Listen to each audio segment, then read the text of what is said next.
vivo desde el lugar de la noticia, desde la capital de la República de Colombia. Les vamos a contar uno de los sucesos más importantes de las noticias recientes, y es que la directora de Human Rights Watch, Juanita Agobertu, rechazó el secuestro de Sandra Milena Betancourt, la concejal de Argelia Cauca. Betancourt fue plagiada el 15 de septiembre en el corregimiento del Plateado, y esta acción criminal ha provocado, por supuesto, un rechazo total atribuido a una disidencia de las FARC que opera en esa región. Juanita Agobertu exigió el respeto a la vida y la integridad de la concejal, y entre otras cosas tenemos el placer de tenerla en este momento conectada con nosotros. Juanita, bienvenida a DNews, ¿cómo estás?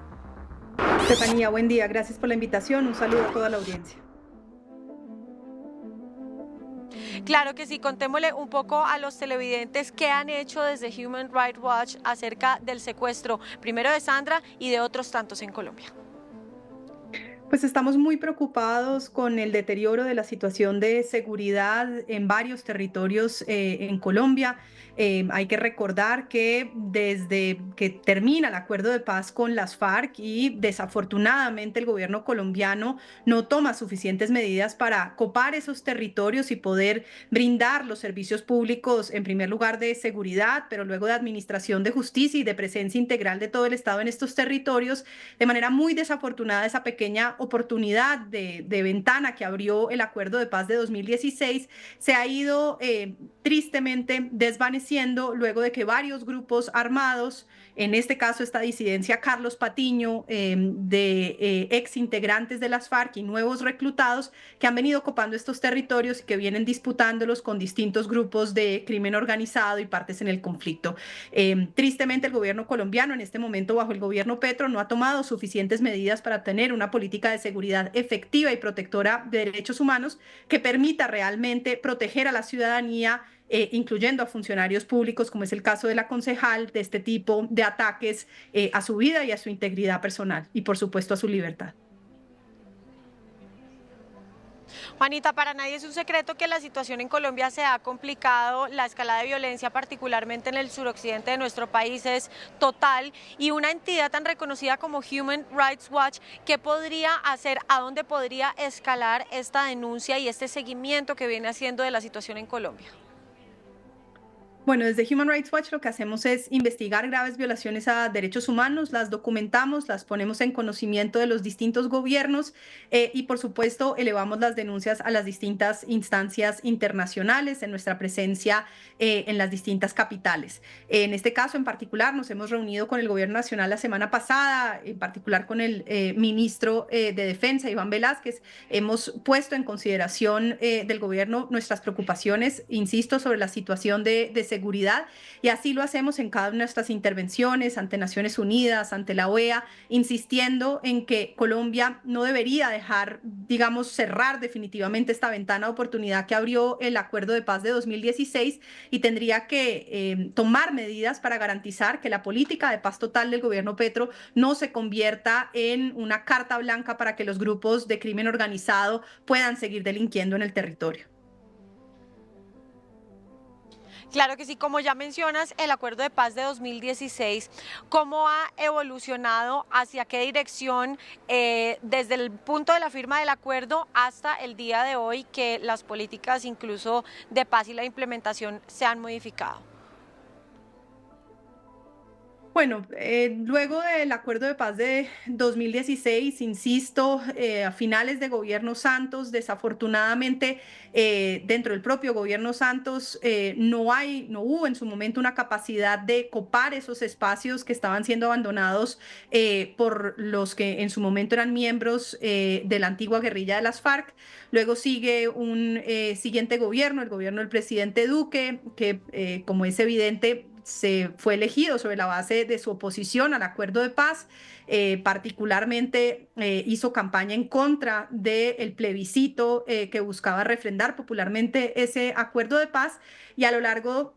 de esos 4 años hubo inversiones limitadas para transformar esos territorios más afectados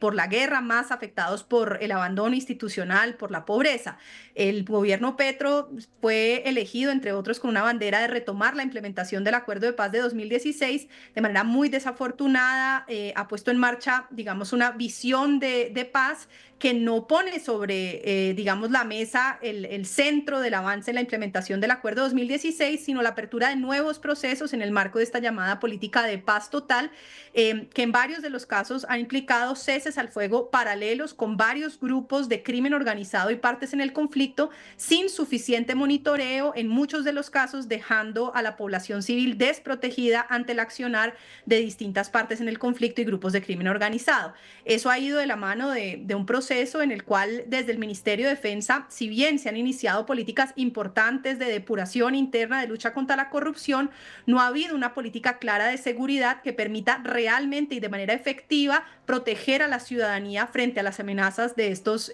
grupos, insisto, de crimen organizado y algunas partes en el conflicto que delinquen en territorio colombiano.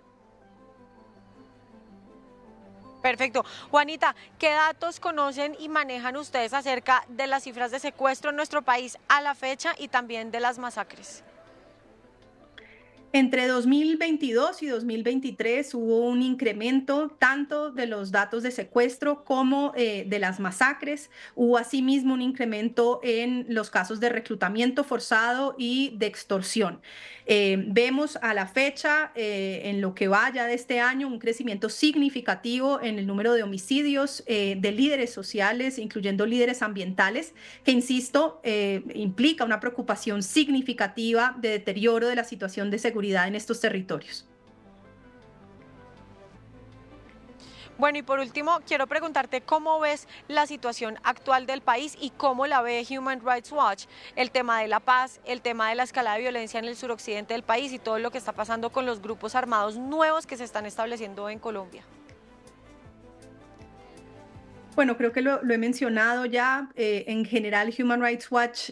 ha venido priorizando el trabajo en Colombia, particularmente en lo que tiene que ver con el conflicto armado, con la persistencia de grupos de crimen organizado en ciertos territorios rurales de Colombia, que hace que Colombia, en comparación con otros países de América Latina, siga siendo un país que tiene unos niveles de violencia altos asociados a este tipo de conflictividad. Nos preocupa muchísimo la afectación humanitaria. Insisto, venimos trabajando sobre todo en la preocupación por el tema del crecimiento en el reclutamiento forzado de menores en estos territorios, el Cauca, pero también el sur de Bolívar,